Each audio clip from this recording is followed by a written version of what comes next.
Այսօր պատրաստելու եմ իշխան ձուկ, տեսեք, ինչքան լավ մեծ չափի ձուկ է, մոտ 3 կիլոգրամ է։ Լավ մաքրել եմ, լվացել եմ, հիմա կտրատելու եմ։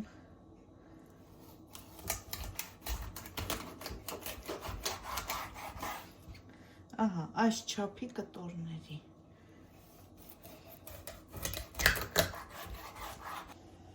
Գեղեցիկ շարում եմ կաթսայի մեջ, համեմելու եմ աղով, երկու կողմից համեմեք աղով։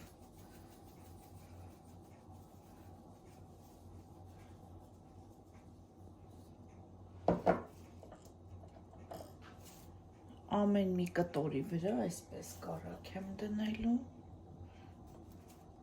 առանց ոչ մի բանի, առանց բանջարեղենի, լիմոնի,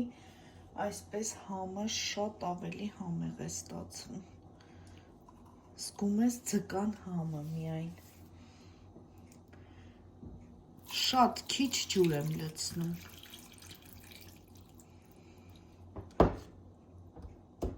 Կես բաժակ ջուր։ Եթե սիրում եք թարխունի համը, կարող եք թարմ կամ սառեցված թարխուն ունեի ես, բայց էլի չեմ ավելացնելու։ Եթե դուք սիրում եք թարխունի համը, կարող եք միայն թարխուն դնել։ Ծածկում ենք և դնում ենք միջին կրակի վրա եփվելու, մոտ 20 րոպե երևի։ Վերջ, պատրաստ է ձուկը։ Այսպես այնքան հյութալի է ստացվում, տեսեք ջուրը քաշել է, մնացել է միայն կարագը, շատ հեշտ համեղ տարբերակ է, այսպես կարող եք պատրաստել, ձեր հետ էլ մի ռաներ, ցտեսություն։